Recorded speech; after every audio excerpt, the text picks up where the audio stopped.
তোমাকে না জানিয়ে তোমার এই কালো কুচকুচে চুল আমি সাদা করে দেব, রুখতে পারবে? তোমার এই চোখের লাল চাহনি আমি ঝাপসা করে দেব, ঠেকাতে পারবে? তোমার এই লোহার মতো মজবুত দাঁত 32টা 16 একটা একটা করে ট্রান্সফার করিয়ে দেব, তোমার কাছে কোনো পারমিশন নেব না, ধরে রাখতে পারবে?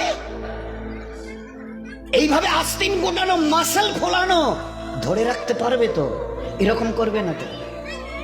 এইভাবে এরকম হবে না তো?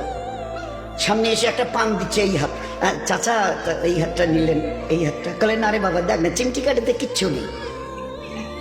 আসমান থেকে আওয়াজ দিচ্ছে, ও হাত তোমার কথা শুনে আমার, এ হাত তোমার কথা শুনে আমার, আমি আর পাওয়াজকে শেষ করে নিয়েছি।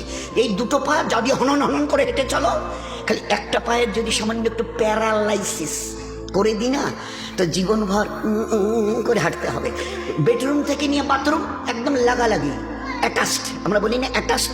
তুই বেডরুম থেকে নেমে বাথরুম কত 4-5 হাত, বেডরুমের দেয়াল আর এটাই হচ্ছে বাথরুমের দেয়াল, মাঝখানে একটা দরজা, এখান থেকে উঠে ওই ওই ঘরের রুমটা পারবে?